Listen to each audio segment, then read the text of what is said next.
بسم الله الرحمن الرحيم. السلام عليكم ورحمة الله وبركاته. السلام عليكم ورحمة الله وبركاته.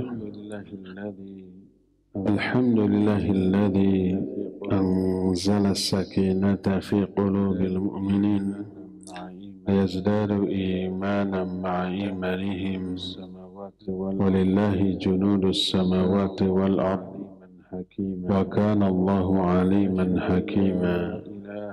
وأشهد أن لا إله إلا الله وحده لا شريك له وأشهد أن محمدا عبده ورسوله صلى الله عليه وعلى آله وأصحابه وسلم تسليما مزيدا. وبعد، ayuhal ikhwah, para jamaah Masjid Agung Al-Ukhuwah Bandung yang Allah muliakan, juga para pendengar Radio Tarbiyah Sunnah Bandung, pendengar Radio Roja di beberapa kota, dan radio-radio lain yang ikut gabung, para pemirsa Roja TV, Persada TV, Niaga TV, dan beberapa TV lain, serta para netizen.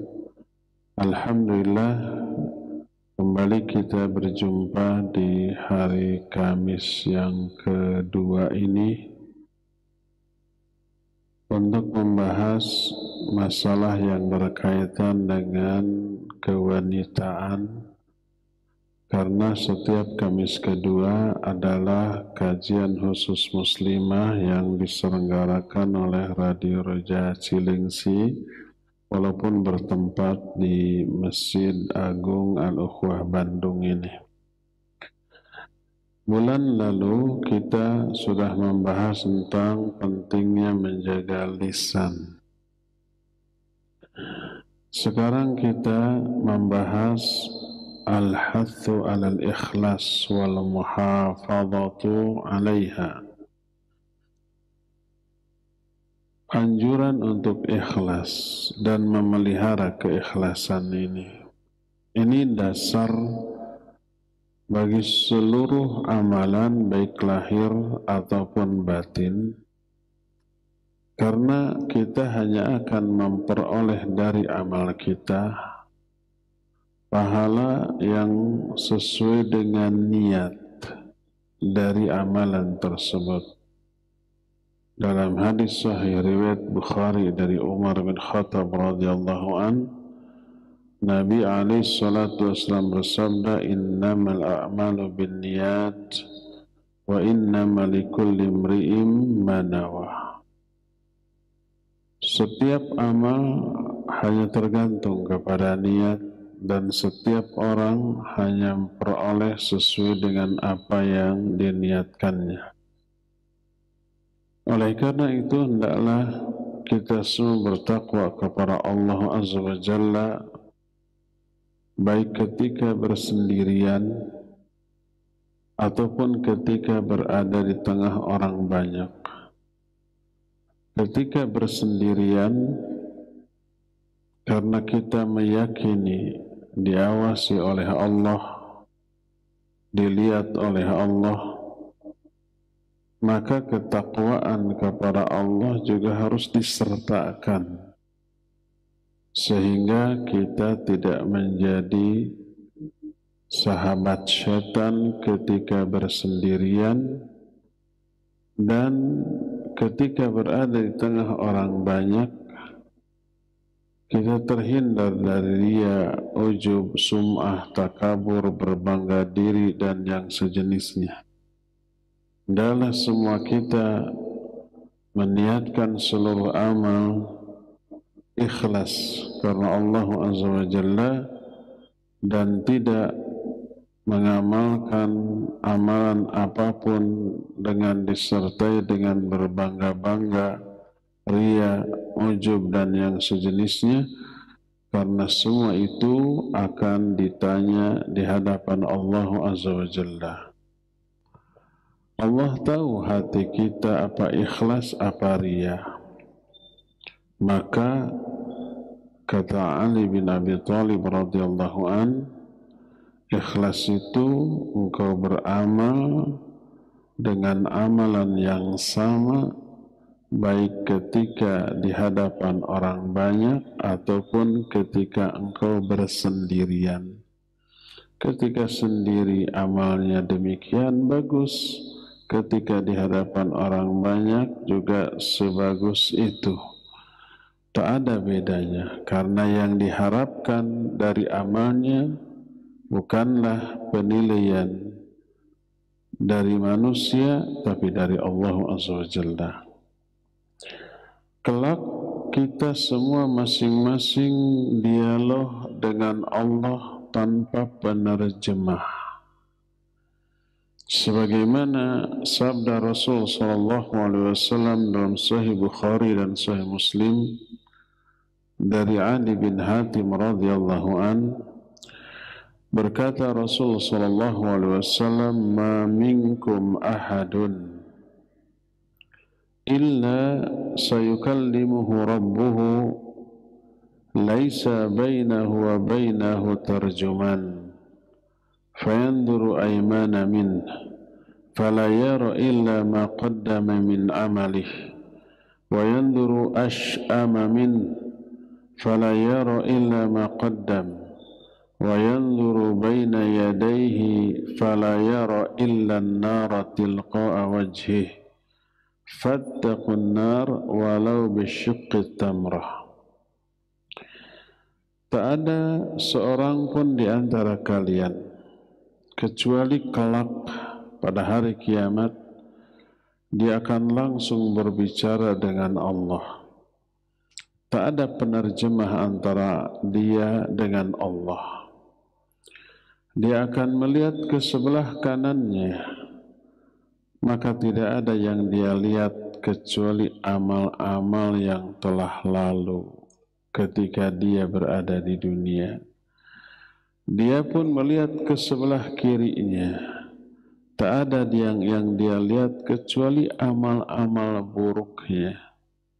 Ketika ke kanan yang dilihat hanya amal baik dia, ketika ke kiri hanya amal buruk dia. Lalu dia melihat ke arah depannya, tidak ada yang dia lihat kecuali neraka di arah wajahnya. Maka fattaqun nar. Kita sudah jelaskan, fattaqun nar, bertakwalah kamu kepada neraka. Maknanya selamatkan dirimu dari neraka. Maknanya bikin perlindungan kamu dari neraka, walau bisyikki tamrah, walaupun hanya dengan sepotong kurma. Satu kurma dibagi dua, itu syikqa. Walaupun hanya dengan sepotong atau sebelah kurma, dengan cara disedekahkan. Kalau ikhlas, tepat sasaran, kondisinya sangat tepat juga, itu bisa menyelamatkan dari api neraka. Maka itu contoh orang yang beramal atas dasar ketakwaan. Dia tidak memandang nilai dari apa yang dia sedekahkan. La tahtaqiranna minal ma'rufi syai'an. Jangan kamu anggap remeh kebaikan sedikit pun. Kalau kita mau infak, mau sedekah dengan jumlah yang kecil, gengsi, malu, akhirnya enggak jadi. Jangan anggap remeh kebaikan walaupun sedikit. Yang mendasarinya takwa, dia akan memandang balasan dari Allah atas apa yang diamalkannya. Oleh karena itu, kata-kata takwa ungkapan dari ketaatan kepada Allah dan ungkapan ketaatan kepada Rasul-Nya.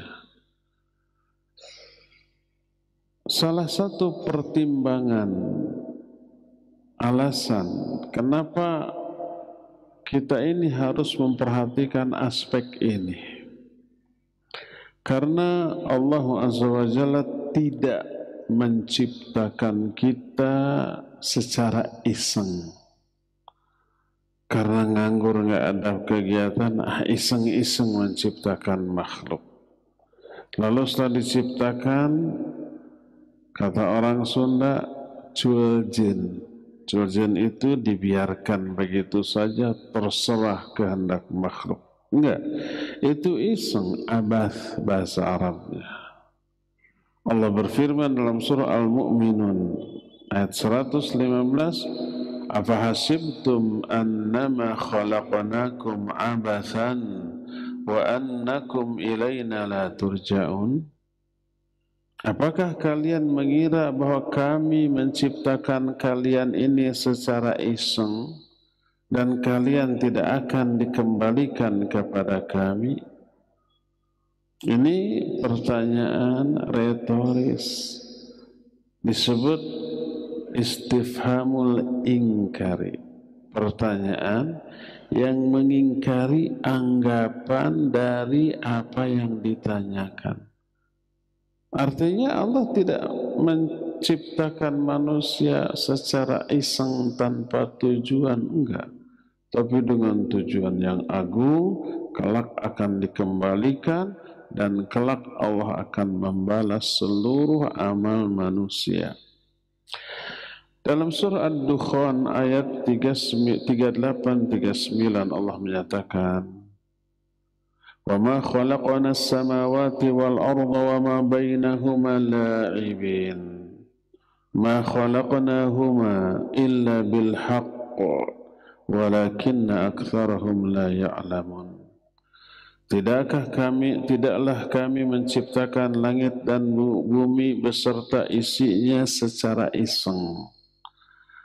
Dan tidaklah kami menciptakan langit dan bumi kecuali dengan sebenarnya, dengan tujuan yang agung.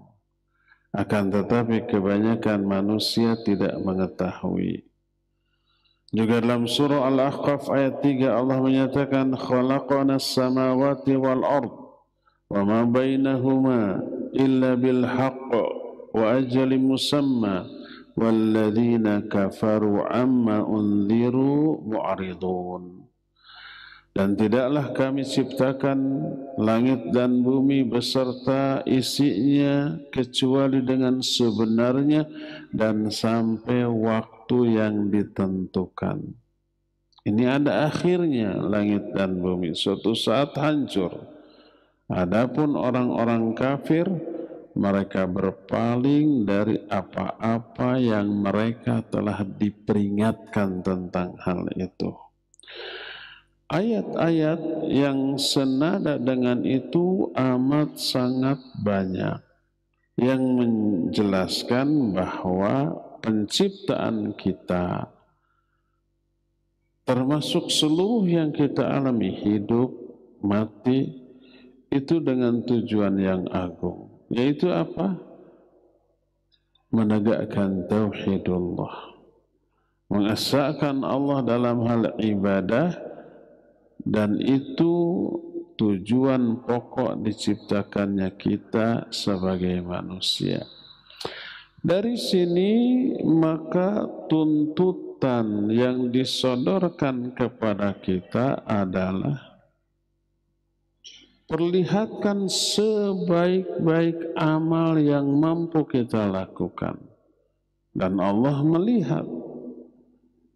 Allah berfirman, alladzi khalaqal mauta wal hayata liyabluwakum ayyukum ahsanu amala. Allah lah yang telah menciptakan kematian dan kehidupan untuk menguji kalian. Siapa di antara kalian yang paling baik amalnya? Paling baik, bukan paling banyak, bukan paling berat, tapi paling baik. Apa ukuran baik atau tidaknya amal? Dua.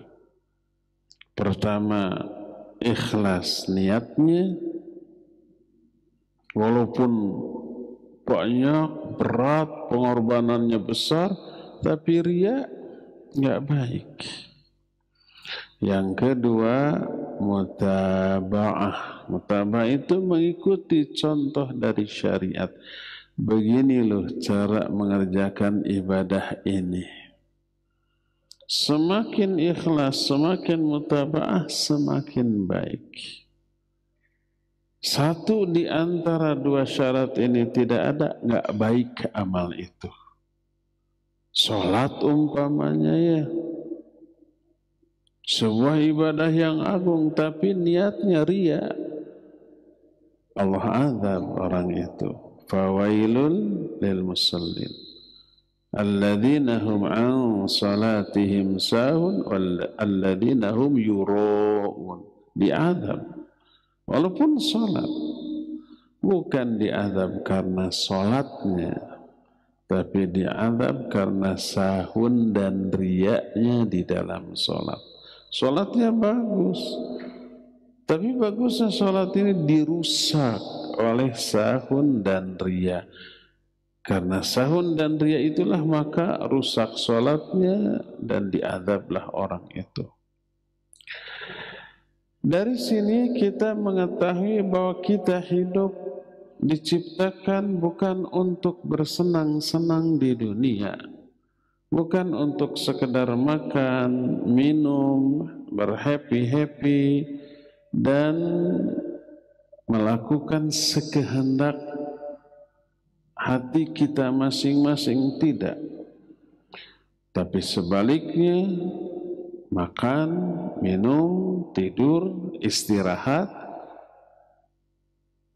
termasuk harta, termasuk tahta atau jabatan, popularitas ataupun kekuasaan, itu semua sebagai alat untuk menegakkan tauhidullah, alat untuk mengaplikasikan tujuan dari diciptakannya kita ke dunia itu, yaitu ibadah. Harta kita alat untuk ibadah. Demikian juga pangkat, jabatan, kekuasaan, popularitas, semuanya. Kesehatan kita, waktu luang kita, semuanya itu alat. Itu fasilitas yang Allah berikan sebagai nikmat yang besar kepada kita. Kelak akan ditanya, nikmat ini kamu gunakan untuk apa? Apakah untuk menjadi wasilah terwujudnya ibadah, alat untuk mengaplikasikan tujuan pokok yaitu ibadah, atau untuk sesuatu yang bertolak belakang dengan ibadah? Kelak akan ditanya oleh Allah Azza wa Jalla. Oleh karena itulah maka Allah peringatkan bahwa kehidupan di dunia ini ya sementara, ya hanya main-main, hanya saling bangga-bangga, dan ringkas. Seringkas apa? Seringkas pohon kita tanam, dia tumbuh menjadi tunas, batang, kemudian berdaun, berbunga, berbuah, layu, mati. Itulah kehidupan. Termasuk kita. Kita lahir, bayi, kemudian menjadi anak kecil, balita, remaja, dewasa, tua, mati. Allah berfirman dalam surah Al-Hadid ayat yang ke-20, i'lamu annamal hayatud dunya la'ibu wa lahu wa zinatu wa tafakhurum bainakum wa takathurum fil amwali wal awlad kamathali ghaithin a'jabal kuffara nabatuhu thumma yahij fatarahu musfarra ثم يكون حطاما وفي الآخرة عذاب شديد ومغفرة من الله ورضوان وما الحياة الدنيا إلا متاع الغرور. Ketahuilah bahwa kehidupan dunia ini hanyalah main-main, sendaguro, perhiasan, saling bangga-bangga di antara kalian, saling memperbanyak harta dan anak-anak. Itu kehidupan yang seperti itu tak ubahnya seperti satu tanaman yang tersiram air hujan, tumbuh berkembang. Tanaman itu membuat takjub para penanamnya, kemudian menghijau. Kemudian apa? Layu. Thumma yahiju fatarahu musfarra. Kamu lihat daun dari tanaman itu menguning. Thumma yakunu hutama, lalu mati. Hanya itu, kehidupan manusia seperti pohon itu. Adapun di akhirat ada azab yang dahsyat dan ampunan dari Allah serta keridhaan Allah. Wa mal hayatu dunya illa mata'ul ghurur. Kehidupan dunia ini tiada lain kecuali kesenangan sesaat yang menipu. Ayat yang senada dengan hal itu dalam Al-Quran amat sangat banyak sekali. Isinya menjelaskan betapa singkatnya kehidupan di dunia. Dunia ini negeri yang fana, yang pasti binasa dan pasti kita tinggalkan selama apapun.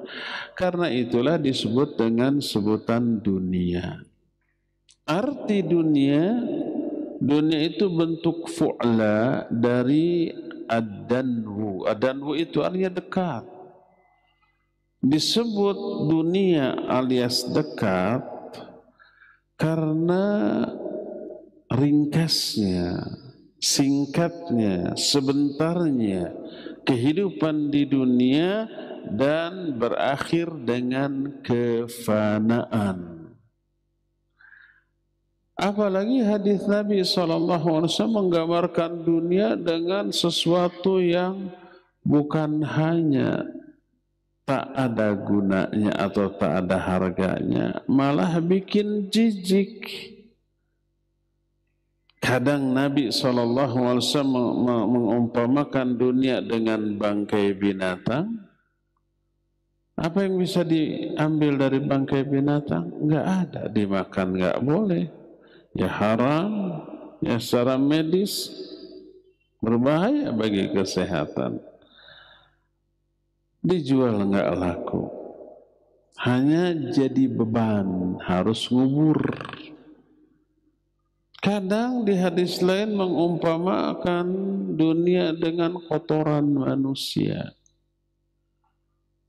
Kadang diungkapkan dunia enggak ada harganya, lebih tak berharga dibanding sayap seekor nyamuk.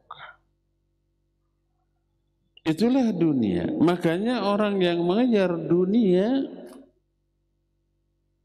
orang itu tertipu. Dan Allah Azza wa Jalla menjelaskan orang yang tertipu dengan kehidupan dunia itu hanyalah orang-orang kafir. Karena mereka enggak punya harapan apa-apa setelah kematian, maka yang dia kejar adalah kesenangan dunia. Allah menyatakan dalam surah Al-An'am 130, wa gharratshumul hayatud dunya wa syahidu ala anfusihim annahum kanu kafirin. Mereka tertipu dengan kehidupan dunia, padahal mereka menyaksikan terhadap diri sendiri bahwa mereka orang kafir, orang yang ingkar. Berdasarkan hal itu maka tidak boleh memanfaatkan waktu dalam hidup hanya untuk mengejar dunia yang pasti akan kita tinggalkan. Setelah kita tumpuk dunia, kita mati, kita tinggalkan, dunia yang kita kejar menjadi milik orang lain, ahli waris atau orang lain, yang tersisa untuk diri kita dari harta itu hanya pertanggungjawaban. Beban yang berat memberatkan kita di akhirat nanti. Inilah dunia. Apalagi mengejar dunia dengan menjadikan akhirat sebagai alat ibadah. Ilmu syar'i dijadikan alat untuk meraih dunia. Salat agung tuh, saum agung, niatnya untuk dunia. Kenapa kamu rajin tahajud? Biar dagangannya laris. Saya mah rajin saum Senin Kamis biar karir saya nanjak. Biar sekarang kopral 5 tahun jadi jenderal. Makanya saya rajin saum. Diniatkan untuk itu saum yang agung. Saya belajar agama agar kaya raya, agar beken, agar menjadi dai sejuta umat, agar dihormati di mana-mana. Maka saya bersungguh-sungguh menghafal Quran, menghafal hadis, mempelajari banyak ilmu syar'i agar sukses dalam kehidupan di dunia. Orang yang seperti itu oleh para ulama diibaratkan sebagai orang yang memiliki sendok terbuat dari emas murni. Lalu sendok itu dia pakai untuk mengambil kotoran. Sendok itu adalah bisa ilmu syar'i, bisa amal ibadah. Kotoran itu dunia. Itu perumpamaan para ulama. Betapa mahalnya sendok dan betapa kotor dan hinanya dunia. Kotoran tersebut. Ini ungkapan bagi orang yang ibadah untuk kepentingan dunia. Atau mempelajari ilmu syariat untuk meraih keuntungan dunia. Seperti itu tuh. Kan sayang. Sendok yang begitu mahal berharga dipakai nyidup kotoran seperti itu. Berdasarkan hal itulah maka kebahagiaan dalam kehidupan di dunia adalah kebahagiaan yang semu dan sementara. Tapi manusia mengejar kebahagiaan semu ini dengan susah payah. Sebagaimana firman Allah dalam surah Al-Balad ayat yang keempat, laqad khalaqnal insana fi kabad. Sungguh kami telah ciptakan manusia itu fi kabad. Artinya menciptakan dalam kondisi manusia itu berpayah-payah, berlelah-lelah dalam mengejar keuntungan dunia. Sebuah hadis dalam Sahih Bukhari dan Sahih Muslim diterima dari Abu Qatadah radhiyallahu an. Suatu saat Rasul SAW sedang berkumpul dengan para sahabatnya, tiba-tiba lewatlah jenazah. Pasti digotong ya, bukan aclog-aclogan. Lewat jenazah digotong. Beliau berkata, mustarihun wa mustarahum min. Orang ini istirahat, orang-orang yang hidup beristirahat dari dia. Mendengar itu para sahabat bertanya, ya Rasulullah, mal mustarihu wal mustarahu min? Apa maksud orang ini sudah beristirahat dan orang-orang yang masih hidup beristirahat dari dia? Lalu beliau menjawab, al-abdul mu'minu yastarihu min nasabid dunya wa adhaha ila rahmatillah wal abdul fajiru yastarihu minhu al ibad wal bilad wasyajar wad dawab. Kata Rasulullah sallallahu alaihi wasallam, kalau dia seorang mukmin, kalau jenazah tersebut seorang mukmin, dia beristirahat dari lelahnya dunia, penderitaan dunia, menuju kepada rahmat Allah Azza wa Jalla. Tapi kalau seorang hamba yang fajir, yang durhaka, apalagi kafir, maka beristirahatlah dari gangguan dia manusia lain, negara, pohon, bahkan binatang-binatang tunggangan. Kalau umpama ada orang kafir jahat, atau orang muslim durhaka, ada orang muslim yang munafik, yang ngakunya muslim, hafal ayat, hafal hadis, tapi omongannya, perilakunya bikin marah orang Islam. Ada yang begitu? Ada. Menunjukkan permusuhan, kebencian kepada Islam dan kaum muslimin walaupun dia ngaku Islam. Tapi menunjukkan persahabatan, persaudaraan dengan orang kafir. Ada orang munafik yang kayak gitu? Banyak. Di Indonesia ada banyak. Contohnya siapa? Si Anu. Jangan sebut nama. Di media sosial ini terkenal. Makanya para ulama zaman dahulu kalau ada orang yang jahat kepada Islam dan kaum muslimin, dan orang itu orang Islam, ngaku muslim, tapi menebar kesesatan, terus orang itu qaid, mati. Yang terucap dari mulut para ulama bukan inna lillahi wa inna ilaihi rajiun, karena ucapan istirja itu untuk musibah, ya enggak? Alladzina idza asabathum musibah qalu inna lillahi wa inna ilaihi rajiun. Kalau ada musibah baru istirja. Kalau kematian orang jahat musibah bagi kaum muslimin bukan anugerah. Para ulama membaca alhamdulillahilladzi arahal muslimina minhu.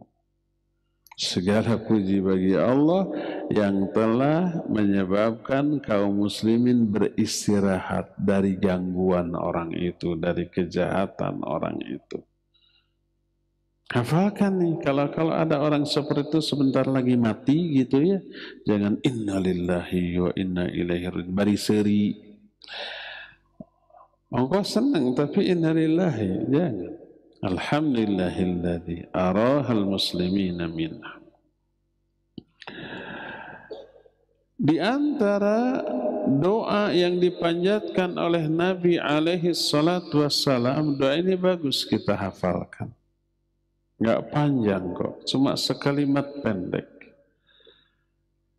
Nabi menyatakan wa as'aluka bardal 'aishi ba'dal maut. Kita kan rata-rata minta kebahagiaan dunia ya.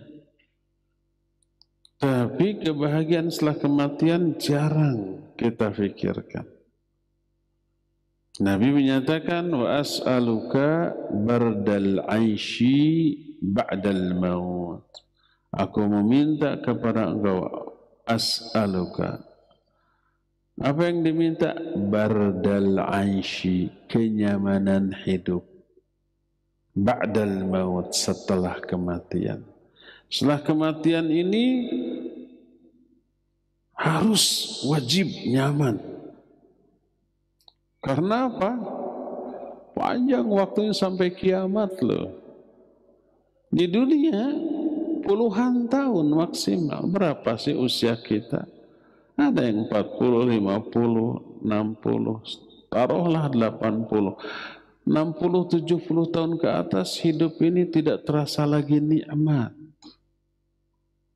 Kenapa? Karena sumber atau penyebab kenikmatan dunia apa sih? Makan, minum, syahwat, hanya itu ya. 70 ke atas ini nggak nikmat lagi loh. Makanan, minuman nggak terasa nikmat lagi.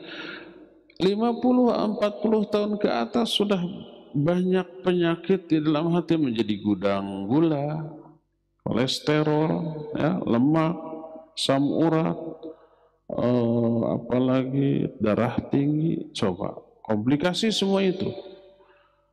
Kolesterol tinggi, gula tinggi, tensi tinggi, asam urat tinggi, semua serba tinggi itu. Apa yang dia bisa makan? Mau makan daging-dagingan, kolesterol dan tensi.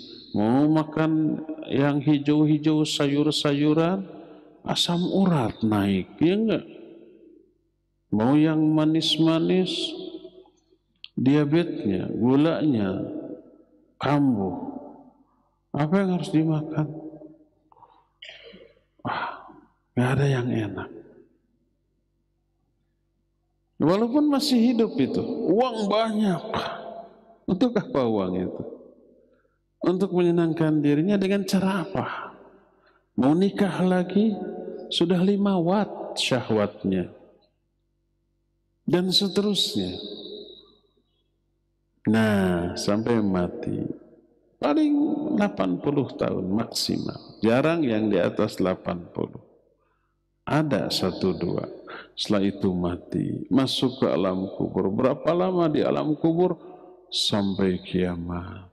Berapa tahun? Wallahu a'lam. Mungkin 1000 tahun, 10.000 tahun, 1.000.000 tahun. Kita nggak tahu kapan kiamat terjadi. Yang jelas lebih panjang. Makanya kehidupan di alam kubur harus nyaman. Kita minta kepada Allah, as'aluka bardal aishi ba'dal maut. Doa Nabi Ali sallallahu alaihi wasallam dalam hadis yang diriwayatkan Imam Ibnu Abi Asim dalam kitab As-Sunnah dengan sanad yang sahih, diterima dari Fadalah bin Ubaid, dan Imam Ahmad juga meriwayatkan hadis dalam kitab Musnadnya. Berkata Imam Ibnu Qayyim rahimahullah ketika menerangkan hadis ini, doa ini, Imam Ibnu Qayyim menjelaskan dalam kitab Ighatsatul Lahafan. Kata beliau, "Lamma kana al-'aishu fi hadhihi ad-dar la yabrud li ahadin kaina man kana, bal huwa mahsyun bil ghasas wal nakad, mahfufun bil alamil batinati wal zahirah, sa'ala bardal aish ba'dal maut." Karena kehidupan di negeri ini tidak mungkin selamanya terasa nyaman, siapapun dia. Orang terkaya, apakah orang kaya itu nyaman dengan kekayaannya? Tidak, resah, gelisah. Takut perusahaan di sini turun sahamnya, takut perusahaan di sana rugi, takut anak buah karyawannya korupsi dari uang dia, macam-macam. Makanya orang yang kaya berusaha meningkatkan jumlah kekayaannya dengan cara apapun. Dan salah satu caranya adalah dia menginvasi kekuasaan, ya enggak, agar perusahaannya ini aman dari aspek politik dan hukum gitu. Ada enggak orang kaya yang kemudian terjun ke dunia politik? Banyak, rata-rata sekarang orang kaya bikin partai. Sebab perusahaannya tuh harus diamankan dari aspek politik tuh. Sudah kekayaan, sudah berkiprah di dunia politik, makin resah. Masuk ranah politik, banyak musuh, banyak lawan, banyak yang tak sejalan, banyak pengkhianat dari dalam, gitu tuh. Resah, gelisah dengan hartanya, dengan kekuasaannya. Jadi tak ada kenyamanan hidup yang hakiki di dunia bagi siapapun.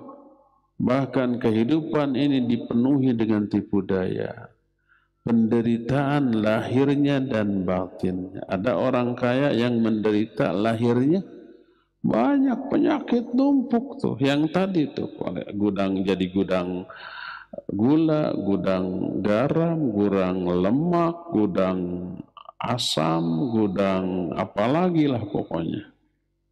Dari tubuhnya menderita, nggak bisa makan enak. Dipenuhi dengan itu, lahir batin, termasuk seorang nabi. Apakah nyaman kehidupan beliau? Banyak menderita, banyak musuh, banyak yang mencela, menghina. Secara eksternal, secara internal ada aja umatnya yang ada yang munafik, ya macam-macam tuh.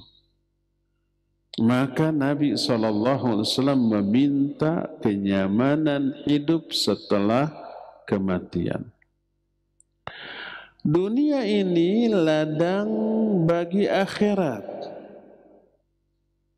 Semua kita sedang menanam, baik menanam kebaikan ataupun keburukan, dan kelak kita akan memanen hasil tanaman kita di akhirat. Kalau yang kita tebar, yang kita tanam, benih-benih kebaikan, kita akan memanen kebaikan. Tapi kalau yang kita tanam adalah benih-benih keburukan, kejelekan, kemaksiatan, yang kita akan panen di akhirat nanti adalah azab. Keburukan yang jauh lebih dahsyat daripada seluruh keburukan yang ada di dunia. Ad-dunya mazra'atul akhirah. Dunia ini ladang bagi akhirat. Karena demikianlah kondisi dunia, maka dahulu para sahabat radhiyallahu anhum ajmain, cita-cita hidup mereka bukan untuk bahagia di dunia. Tidak ada yang mereka minta kepada Allah selain surga, selain ridha Allah, selain kebahagiaan di akhirat. Coba lihat beberapa hadis berikut ini. Hadis yang sahih diriwayatkan oleh Imam Bukhari dalam kitab sahihnya dari Abu Hurairah radhiyallahu anhu. Kata Abu Hurairah, anna a'rabiyan atan nabiyya alaihi salatu wassalam. Faqal, dullani ala amalin idza amiltuhu dakhaltul jannah. Datang seorang Arab Badui kepada Nabi alaihi salatu wassalam. Lalu dia berkata, tunjukkan kepadaku satu amalan yang bila aku amalkan, aku masuk surga dengan amalan itu. Ketika mendengar pertanyaan itu, Nabi menyalahkan niat orang itu? Enggak.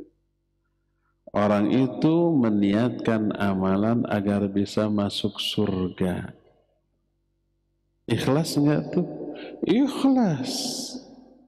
Banyak orang yang ngomong hati-hati itu, siapa yang beramal karena ingin surga, syirik dia. Ayat hadis banyak tuh yang menjelaskan orang beramal karena ingin surga, karena takut neraka. Ayat dan hadis, penjelasan para sahabat, para ulama, itu bagus. Tapi ada orang yang sok bijak gitu. Siapa yang beribadah karena ingin surga atau takut neraka, maka dia musyrik. Karena apa? Karena salah niat.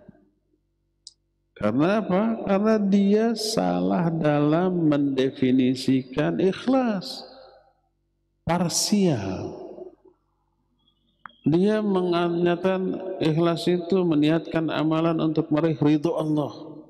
Jadi kalau selain ridha Allah, ingin surga, ingin neraka, ingin rahmat, ingin ampunan dan seterusnya, tidak ikhlas. Salah.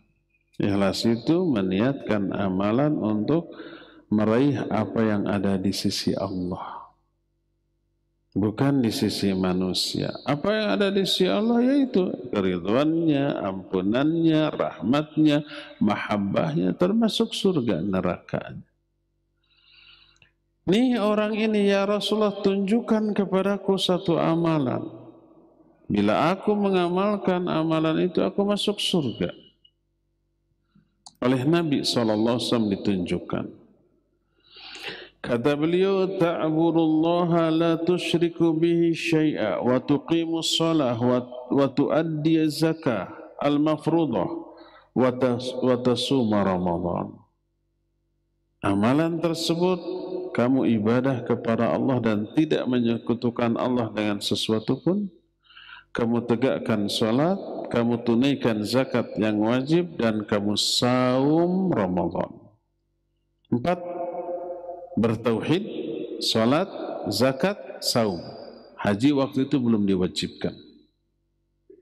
Ketika hadis ini disampaikan, orang itu kemudian berkata, "Walladhi nafsi biyadihi la azidu ala hadha."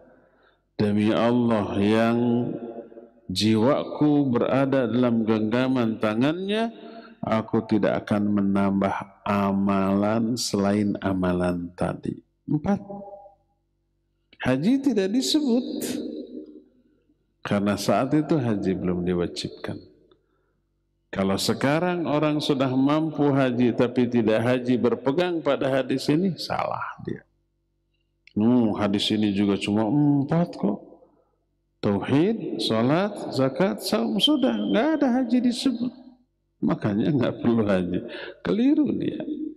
Dia berpegang kepada hadis ketika hadis ini haji belum diwajibkan. Orang ini menyatakan saya nggak akan nambah. Falamma walla ar-rajul qala an-nabiy sallallahu alaihi wasallam man sarrahu ay yanzura ila rajulin min ahli jannah falyanzur ila hadha. Ketika orang ini pergi, Nabi SAW bersabda, siapa yang ingin melihat seorang calon ahli surga, lihatlah orang ini. Dijamin surga itu oleh Nabi SAW.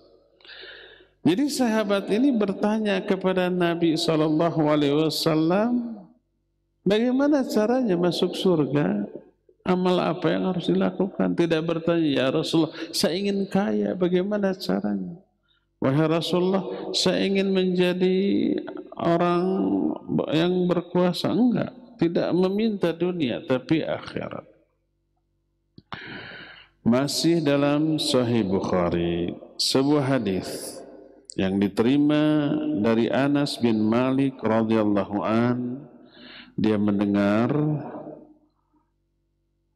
dia berkata, kana Rasul sallallahu alaihi wasallam idza dhahaba ila Quba yadkhulu ala ummi Haram binti Milhan fatut'imuhu wa kanat tahta Ubadah bin As-Samit fadakhala yawman فأمته فنام رسول صلى الله عليه وسلم ثم استيقظ يضحك قالت فقلت ما يضحكك يا رسول الله قال ناس من أمتي أُرِدُ علي غزاة في سبيل الله يركبون ثبج هذا البحر ملوكا على الأسرة أو قال مثل الملوك على الأسرة قلت أدعو الله أن يجعلني منهم فدعا ثم وضع رأسه فنام ثم استيقظ يضحك فقلت ما يضحكك يا رسول الله قال ناس من أمتي أريد علي غزاة في سبيل الله يركبون ثبج هذا البحر ملوكا الأسيرة أو مثل الملوك على الأسيرة فقلت ادعو الله أن يجعلني منهم قال أنت من الأولين faraqibatil bahr zamana Muawiyah fasuri'at an dabatiha hina kharajat minal bahr fahalakat. Akhrajahu Muslim. Suatu saat Nabi SAW kalau pergi ke Kuba, Kuba itu masjid masih di Madinah. Masjid Kuba adalah masjid yang pertama kali didirikan oleh Rasul SAW sebelum Masjid Nabawi. Dan disunahkan sholat di sana 2 rakaat. Pahalanya sama dengan pahala umroh. Nabi SAW pergi ke Kuba. Kalau pergi ke Kuba, selalu masuk ke rumah Ummu Haram binti Milhan. Oleh Ummu Haram suka dikasih makan. Saat itu Ummu Haram dinikah oleh seorang sahabat namanya Ubadah bin As-Samit radhiyallahu anhu. Suatu saat Nabi SAW masuk ke rumah Ummu Haram setelah izin pastinya dan dipersilakan masuk dan diberi makan. Lalu tidurlah Nabi SAW. Tiba-tiba terbangun lalu tertawa. Ummu Haram bertanya, "Apa yang membuat engkau tertawa wahai Rasulullah?" Beliau menjawab, "Manusia dari kalangan umatku diperlihatkan kepadaku ada sepasukan tentara fi sabilillah. Mereka mengarungi lautan seperti raja-raja di atas permadani mereka." Lalu Ummu Haram berkata, "Doakan aku agar aku termasuk salah satu di antara mereka." Lalu Nabi SAW mendoakan. Kemudian beliau berbaring lagi dan tertidur lagi. Kemudian terbangun lagi dan tertawa. Aku bertanya lagi, "Apa yang membuat engkau tertawa wahai Rasulullah?" Jawabannya sama. Ada orang-orang dari kalangan umatku diperlihatkan kepadaku sepasukan tentara di jalan Allah, mereka berlayar mengarungi lautan sebagai raja-raja di atas permadani yang mewah. Ummu Haram berkata, "Doakan aku kepada Allah agar aku termasuk di antara mereka." Kata Nabi SAW, "Engkau kan sudah masuk rombongan pertama yang lebih istimewa. Rombongan itu pingin, rombongan ini juga pingin." Itu, dan mimpi Rasul SAW wahyu. Setelah Nabi wafat di zaman Uthman bin Affan radhiyallahu an, Uthman mengutus Muawiyah untuk mengarungi lautan dan Ubadah bin As-Samit serta Ummu Haram ini ikut. Dan apa yang pernah disabdakan oleh Nabi SAW itu betul teralami. Saat itu para penumpang perahu tersebut bagaikan raja di atas, duduk dengan megah di atas permadani.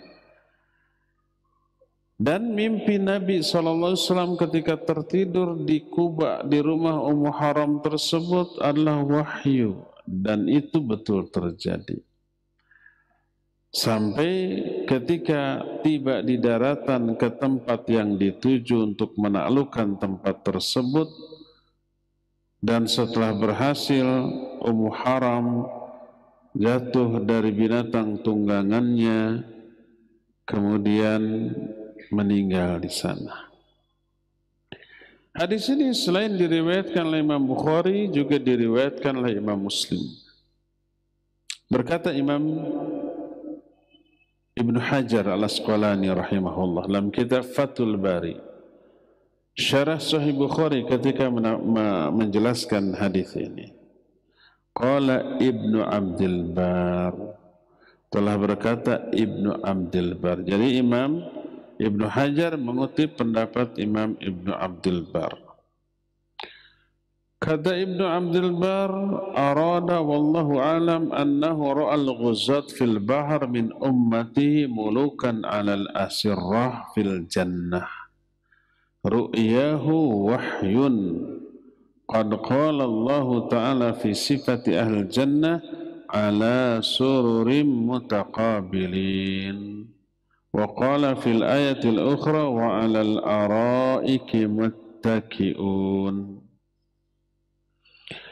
Adapun sabda Nabi SAW dalam hadis ini bahwa mereka itu seperti raja-raja di atas permadani, maksudnya adalah wallahu alam, Nabi SAW melihat para pejuang di atas lautan dari kalangan umatnya itu bagi raja-raja di atas permadani di dalam surga, dan wahyu dan mimpi beliau adalah wahyu. Jadi para pejuang, para mujahid yang berperang sampai mengarungi lautan, kelak mereka ditempatkan di surga seperti raja di atas permadani, dan begitulah keadaan ahli surga. Dalam surah As-Saffat 44 Allah menyatakan ala sururim mutaqabilin. Para ahli surga berada di atas surur. Surur itu permadani-permadani megah yang empuk. Mutaqabilin, mereka saling berhadap-hadapan dengan bidadari surga dengan istrinya. Dalam surah Yasin ayat 56, alal araiki muttaki'un, mereka berada di atas araik, dipan-dipan yang megah, mewah, empuk, dan mereka bersandar. Ini makna pertama. Makna kedua, berkata Al-Qadhi Iyad rahimahullah, hadza muhtamal. ويحتمل أيضا أن يكون خبرا عن حالهم في الغزو من سعة أحوالهم وقوام أمرهم وكثرة عددهم وجودة عددهم فكأنه الملوك على الأسيرة. Kata Al-Qadhi Iyad, pendapat Ibnu Abdul Bar yang tadi salah satu pendapat, salah satu kemungkinan. Ada lagi kemungkinan lain, katanya, bahwa ini adalah berita nubuah dari Rasulullah SAW tentang keadaan kaum muslimin kelak setelah Nabi wafat. Para prajurit kaum muslimin, tentara Islam saat itu berada di atas keadaan yang sejahtera. Kekuatannya dahsyat. Jumlahnya sangat banyak, perlengkapannya sangat lengkap. Makanya mereka ketika di atas perahu besar, seluruhnya duduk seperti para raja yang duduk di atas permadani-permadani yang megah. Nah, ini pendapat yang kedua. Berkata Abu Abdurrahman Al-Wadi'i, kata dia, balil ihtimal alladhi qalahu Iyad aqrab. إذ قالت حرام في الثانية ادعوا الله يا رسول الله أن يجعلنا منهم قال أنت من الأولين فكانت منهم. Pendapat yang kedua, yaitu pendapat Al-Qadhi Iyad, ini lebih dekat kepada kebenaran. Karena ketika Haram meminta doakan aku agar aku termasuk mereka, didoakan, ya kamu termasuk golongan pertama dan ternyata ikut merasakannya. Berarti itu di dunia, bukan keadaan di akhirat. Adapun keadaan di akhirat, maka mereka duduk seperti raja di atas permadani, dialami oleh seluruh ahli surga, baik para mujahidin ataupun bukan. Karena tidak setiap muslimin mujahid, ya enggak. Apakah setiap muslim berperang mengalami perang? Tidak. Banyak yang tidak mengalami perang. Kita juga sampai sekarang tidaknya, entah tidak, entah belum. Kita bukan mujahid fisabilillah. Karena mumin untuk itu tidak tercipta dalam kehidupan kita, entah yang akan datang besok lusa amanya. Nah, tidak semua muslimin mujahid. Tapi walaupun bukan mujahid, banyak muslimin yang ahli surga. Seluruh ahli surga digambarkan oleh Allah ala sururim mutaqabilin. Seluruh ahli surga akan berada di atas permadani-permadani yang empuk, yang megah, yang mewah, sambil berhadap-hadapan dengan istri-istri mereka. Hadis-hadis yang semakna dengan ini banyak, yang menunjukkan kedahsyatan, kegigihan, semangat yang tinggi dari para sahabat untuk mengejar akhirat dan tidak mempedulikan dunia.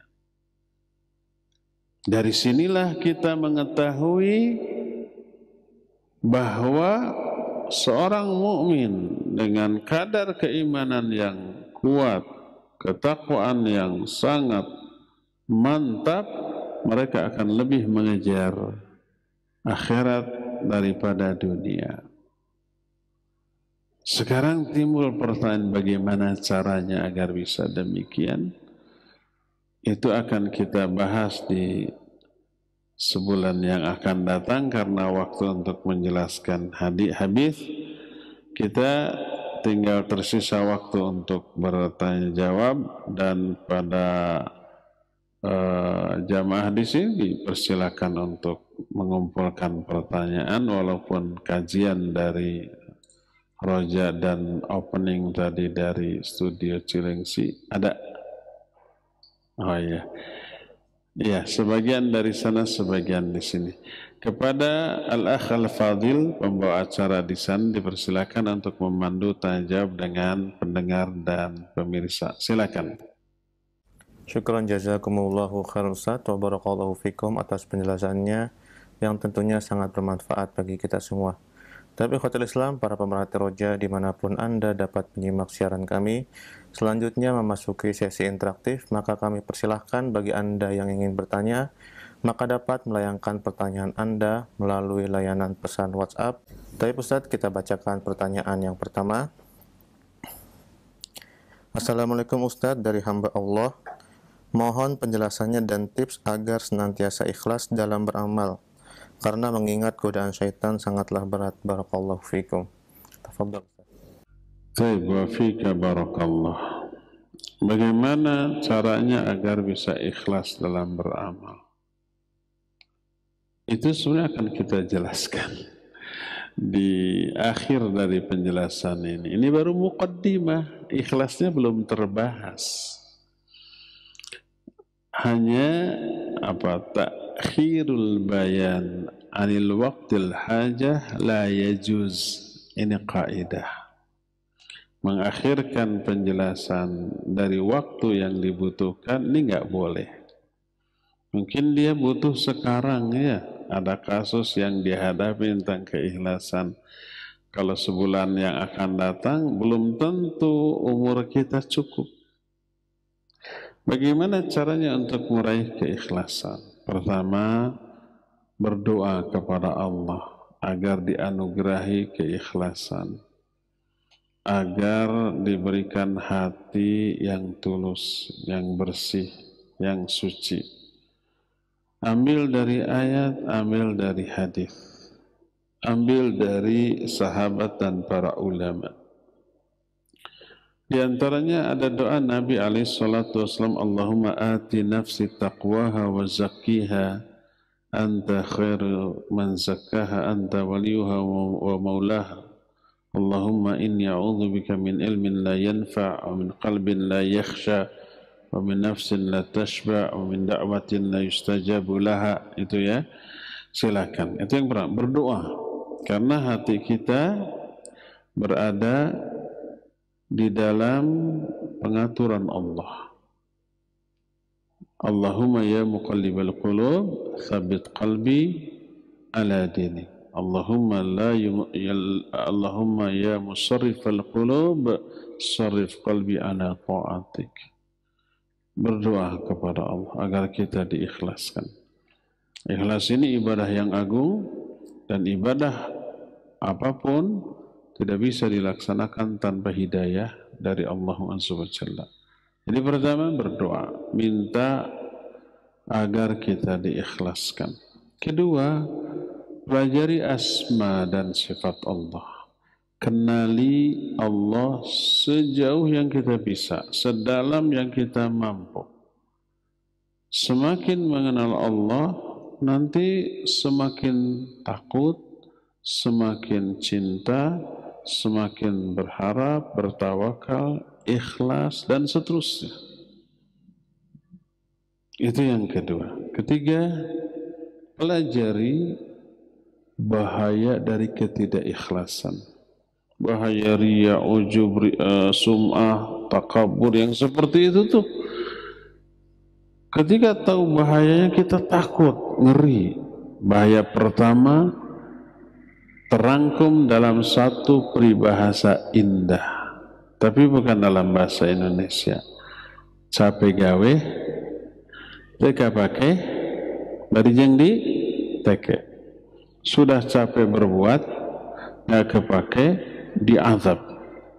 Orang yang ria, yang tidak ikhlas dalam beramal, ditolak, nggak akan diberi pahala, terus diazab. Tuh solat fawailul musallin, diazab karena ria dalam solatnya. Ya sudah capek berbuat, ya ngeri. Itu yang pertama tuh. Yang pertamanya sudah mencakup 3 poin. Yang kedua, ini yang lebih mengerikan tuh. Orang yang tidak ikhlas dalam beramal, terancam dia mati dalam keadaan su'ul khatimah, wal'iyadzubillah. Kita pernah mendengar ada hadis, innar rajula la ya'malu bi amali ahli jannah hatta la yakuna bainahu wa bainaha illa dira'. Ada orang yang mengamalkan amalan-amalan ahli surga, ibadah, amal soleh, kebaikan gitu, sehingga tidak ada jarak antara dia dengan surga kecuali 1 hasta, tinggal selangkah lagi. Fasbiqu alaihil kitab, tapi ketetapan Allah mendahului. Dia berhenti dari ibadahnya, belot. Fayamalu bi amali ahli nar, belot mengerjakan amalan ahli neraka, mati dalam keadaan demikian, lalu dia masuk neraka. Waliyadzubillah. Ini namanya apa? Su'ul khatimah. Hadis ini ada dalam kitab Arba'in An-Nawawiyah. Berkata Imam Ibn Rajab Al-Hambali rahimahullah ketika menjelaskan hadis ini dalam kitab Jami'ul Ulum wal Hikam. Kata beliau, orang yang beramal ibadah, beramal ahli surga, tapi berakhir ke neraka, matinya su'ul khatimah, itu disebabkan karena amal ibadah yang dia lakukan di sebagian besar waktu hidupnya ditolak oleh Allah, tidak diterima. Bukti ditolaknya, Allah cabut hidayah ibadah, berhenti dia dari ibadah, berganti menjadi maksiat, mati dalam keadaan demikian, masuk neraka. Ini menunjukkan ibadah itu ditolak, tidak diterima. Kenapa ditolak atau tidak diterima? Karena tidak terpenuhinya syarat diterimanya ibadah, yaitu dua, ikhlas dan mutaba'ah. Mungkin dia ikhlas tapi penuh bid'ah, atau mungkin dia ahlus sunnah tapi tidak ikhlas, atau dua-duanya. Maka ditolaklah amalan tersebut. Dan bukti ditolaknya, dicabut hidayah untuk beramal soleh dan beribadah, dicampakkan ke dalam hatinya keinginan untuk berdosa dan bermaksiat, mati dalam keadaan demikian, su'ul khatimah. Jadi ada dua orang yang terancam mati su'ul khatimah, orang yang ria dan pelaku kebid'ahan. Nah, ini risiko yang sangat mengerikan. Kalau berdosa selama hidup masih ada kesempatan diperbaiki tobat sebelum matinya. Tapi kalau mati dalam keadaan su'ul khatimah, nggak ada lagi kesempatan memperbaiki. Mati sudah. Ini salah satu risiko dari ketidakikhlasan itu begitu tuh. Su'ul khatimah waliyadzubillah. Semoga Allah menyelamatkan kita dari semuanya itu ya. Ini yang kedua, pelajari buruknya ketidakikhlasan. Ketiga, pelajari agungnya keikhlasan, faidah dan keistimewaan dari keikhlasan, keuntungan dari keikhlasan. Banyak. Ketika tahu untungnya keikhlasan, tergiur, terdorong untuk ikhlas. Ketika tahu bahaya ketidakikhlasan, kita takut, akhirnya berupaya untuk ikhlas. Ini poin ketiga. Jadi yang pertama berdoa, kedua pelajari asma dan sifat Allah, yang ketiganya pelajari utamanya keikhlasan dan bahaya ketidakikhlasan. Keempat, jangan lupa gaul. Bergaul dengan orang-orang yang kita lihat ikhlas, soleh, berilmu, agar kita terimbas, terbawa dengan kesolehan mereka, dan hindari pergaulan dengan orang-orang yang pamer, ria, sombong. Nanti kita kebawa, akhirnya tidak ikhlas seperti mereka ya. Itulah diantara beberapa cara agar ikhlas. Wallahu a'lam bissawab. Kita kembali dulu ke sini ya, selang-seling ya. Bismillah. Ustaz, doa untuk orang tua yang sudah meninggal itu apa? Bisa kita baca doa salat jenazah di takbir yang ketiga. Takbir yang pertama Fatihah ya, tanpa iftitah. Boleh ditambah surat. Kedua kan sholawat, takbir kedua. Nah, takbir ketiga ini doa untuk si mayit. Kalau bapak kita yang sudah meninggal, doakan Allahumma gfirlahu warhamhu.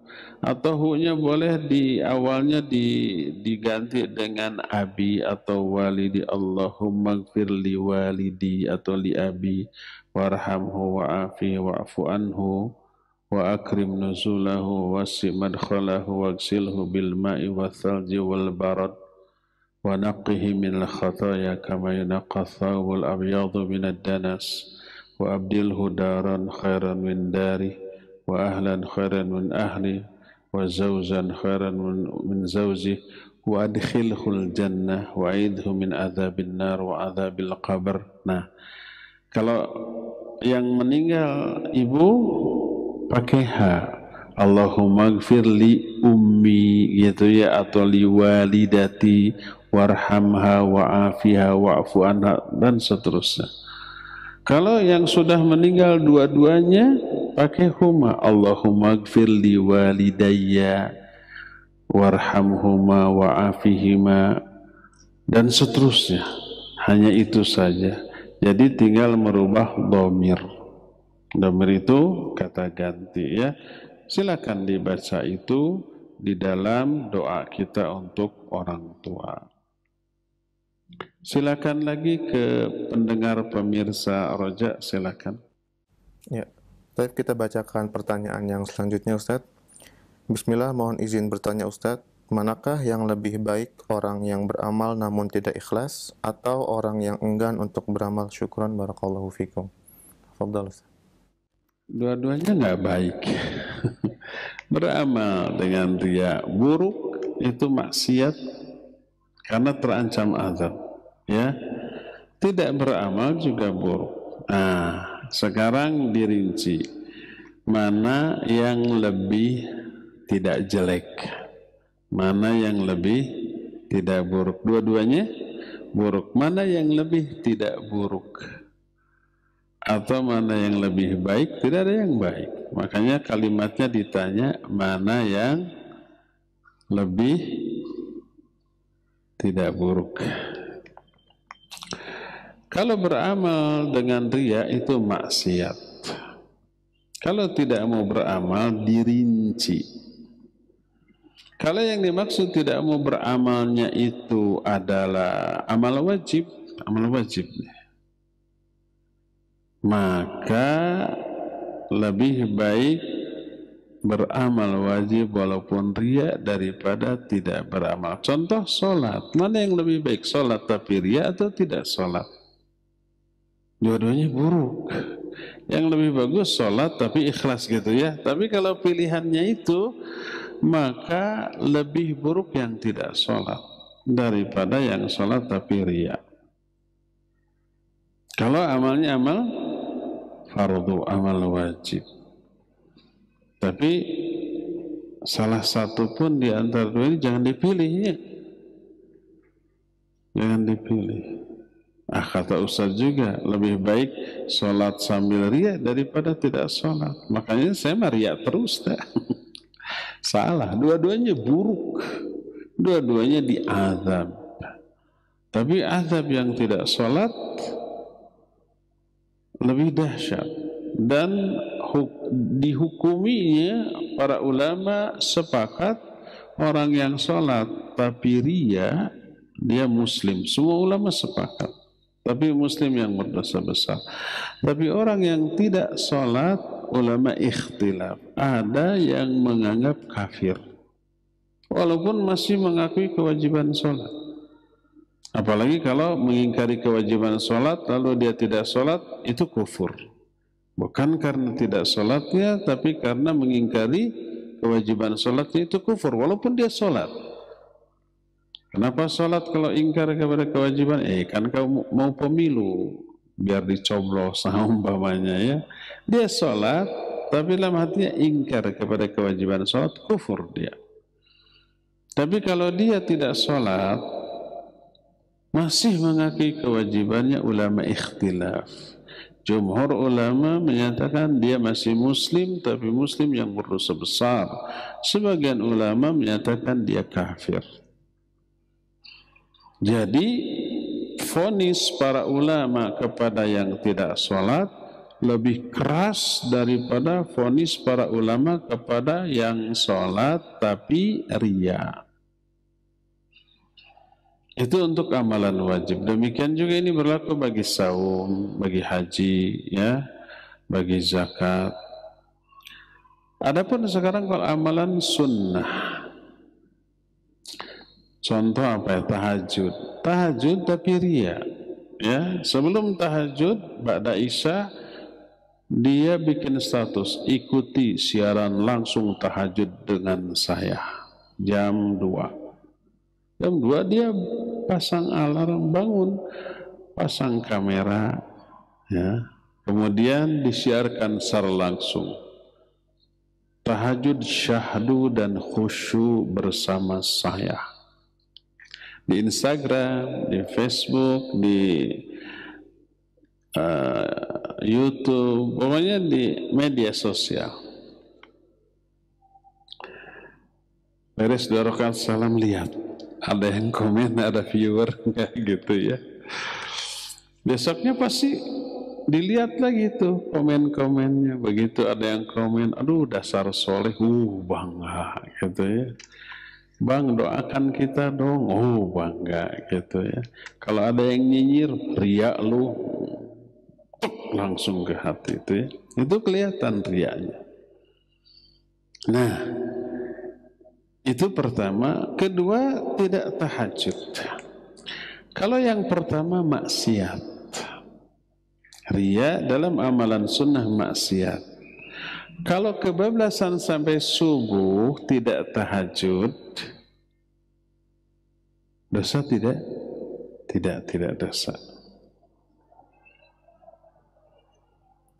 Malah saya pernah bikin postingan di status mengutip pendapat para ulama, kalau kamu mampu bangun malam dan tahajud, jangan kamu rendahkan orang yang tertidur sampai subuh. Karena boleh jadi orang yang tidak tahajud tapi menyesal karena tidak tahajudnya lebih baik daripada orang yang bertahajud tapi bangga dengan tahajudnya. Kalau kamu saum sunat Senin Kamis, jangan kamu lecehkan orang yang tidak saum. Karena boleh jadi orang yang tidak saum tapi menyesal karena tidak saum lebih baik daripada yang saum tapi bangga dengan saum. Ini saum sunnat ya. Jadi demikian, wallahu a'lam bissawab. Kita kembali ke sini.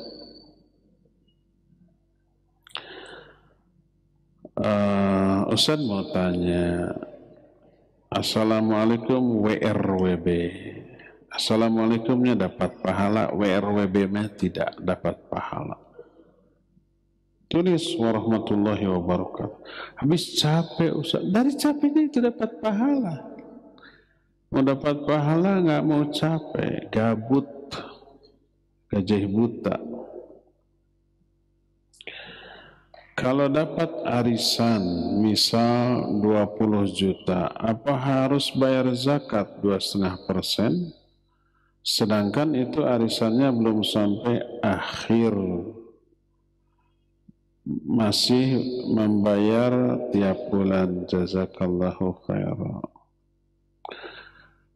Ada dua hal. Pertama, boleh nggak arisan? Ini tidak ditanyakan ya. Pertanyaannya bukan ini, tapi penting untuk dibahas. Boleh nggak arisan? Ulama ikhtilaf. Sebagian ulama seperti Syekh Al-Utsaimin rahimahullahu ta'ala, selama tidak ada unsur judi dan riba, boleh. Ada unsur riba? Ada. Contohnya apa? Umpamanya gini. Ini yang menang di awal, ini yang menang. Itu sama dengan meminjam uang dari anggota yang lain yang belum menang kan gitu ya. Jadi dia berhutang tuh kepada anggota lain. Ada aturan yang menang di bulan yang akan datang wajib menyediakan konsumsi untuk anggota yang lain. Kan ada yang begitu ya? Yang menang harus menyediakan konsumsi. Itu sama dengan yang pinjam, itu harus ngasih makanan ke yang meminjami. Itu riba. Maka tidak boleh ada ketentuan begitu. Ya. Adapun kalau umpamanya konsumsinya siapapun yang menang, konsumsinya tetap ditanggung bersama. Masing-masing bawa apa gitu, makan bareng. Ada yang bawa ikan asin, ada yang sambal terasi, ada juga yang telur, makan bareng gitu. Nggak apa-apa. Asal tidak dibebankan kepada si pemenang gitu. Jadi kalau tidak ada unsur riba, tidak ada unsur judi, dibolehkan. Tapi kata Syekh Al-Utsaimin, hendaklah yang diberi menang adalah orang yang paling terdesak kebutuhan. Kan selama ini dikocok ya, boleh dikocok nggak apa-apa, nggak masalah. Tapi yang paling utama siapa yang paling butuh. Walaupun ini beresiko semua ngacung, semua ingin menang, tapi nggak semua. Kadang-kadang saya nanti menang terakhir hitung-hitung nabung, kan ada yang begitu ya.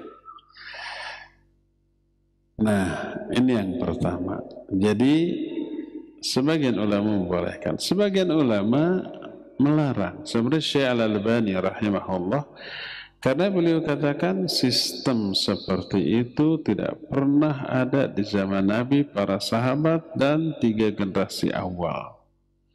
Cara berbisnis atau berikhtiar seperti itu tidak pernah ada di sana. Dan apa yang tidak pernah ada di sana itu tidak bagus, tidak barokah. Walhasil ini ikhtilaf.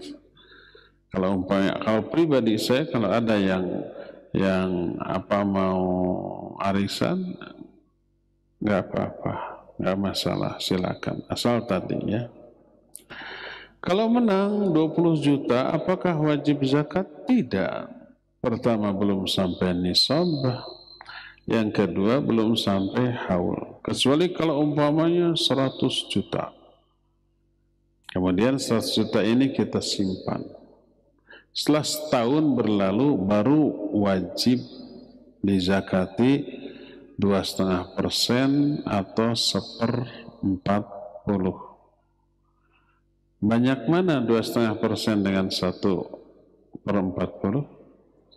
Sama gitu juga. Sebab kemarin ada yang nanya waktu ada Syekh Haitham di sini kan, harta yang dizakati bagi 40, 1/40-nya keluarkan. Ada yang nanya, kok kenapa harus 1/40, bukankah 2,5%? Saya mempertanyakan kemampuan matematika orang itu. Coba 1/40 dipindah ke persen, berapa persen? 2,5% kan ya? Betul, bisa saya yang salah kan dising-sirikin. Iya, 2,5%. Wallahu a'lam. Terakhir silakan lagi ke pendengar Roja. Ya, syukran jazakumullahu khairan Ustaz wa barakallahu fikum atas jawabannya yang telah diberikan. Semoga dapat bermanfaat bagi penanya dan juga kita semua. Tapi kita bacakan pertanyaan yang terakhir. Assalamualaikum, dengan hamba Allah Ustadz. Ustadz, mohon penjelasannya bagaimana jika kita beramal, kemudian merasa riya namun kita lebih condong tidak menyadarinya. Apakah dicatat sebagai dosa dan dihapus amalannya? Barakallahu fikum. Wa fika barakallah. Kalau kita beramal tapi riya, tapi kita tidak sadar bahwa itu riya, apakah dicatat? Ya, dicatat sebagai maksiat. Kemaksiatan tidak ditentukan oleh sadar atau tidak sadarnya dia bahwa dia bermaksiat. Tahu hukum riya haram? Tahu pasti. Sama dengan tahu hukum berdusta, bergibah, dan seterusnya? Ya. Tapi kenapa orang lakukan? Rata-rata selama melakukannya nggak sadar bahwa itu dosa, atau tahu tapi nggak peduli. Kadang-kadang yang gibah itu diawali oleh kesadaran, sebenarnya gibah itu buruknya, tapi saya nggak kuat loh. Nah, ada yang begitu. Sadar dia. Itu namanya syahwat, hawa nafsu, ya. Beda dengan syubhat. Kalau syubhat nggak tahu bahwa itu salah, malah yakin itu benar padahal salah karena kebodohan, makanya dia lakukan. Itu syubhat. Kalau syahwat, tahu itu salah, tahu itu dosa, tahu itu haram, tapi karena hawa nafsu dia lakukan. Ada kesenangan di sana. Riya termasuk di antara hal tersebut. Pelakunya pasti tahu riya itu haram, nggak boleh. Tapi berbuat riya itu menyenangkan. Walaupun tahu haram, dia lakukan. Sama dengan bohong, sama dengan ghibah, sama dengan fitnah. Ada kesenangan, ada keuntungan duniawi, keuntungan psikis minimalnya. Kadang bohong itu ada keuntungan selain psikis, keuntungan materi. Dengan bohong ada. Maling ditangkap, kamu nyopet? Enggak, bohong kan? Pertama agar terhindar dari hukuman, yang kedua agar hasil copetannya aman gitu ya. Seperti itu. Ya, ria dan ketika berbuat rianya dia tidak sadar. Yang dimaksud tidak sadar itu bukan pingsan, masa pingsan ria. Atau sedang bermimpi, mengiyo, bukan. Pasti sedang sadar. Tapi ketika dia berbuat ria, dia nggak peduli. Ya, itu dosa, itu maksiat. Semua maksiat oleh orang dilakukan tanpa mempedulikan dosanya, hukumannya, akibatnya, azabnya, dan seterusnya. Ya, itu yang bisa kita jawab. Cukup sampai di sini karena waktunya sudah habis. Insyaallah kita lanjutkan kajian ini sebulan yang akan datang. Untuk Kamis yang akan datang kita kembali ke amalan hati. Subhanakallahum bihamdik, asyhadu an la ilaha illa anta, astaghfiruka wa atubu ilaik. Walhamdulillahirabbil alamin. Wassalamualaikum warahmatullahi wabarakatuh.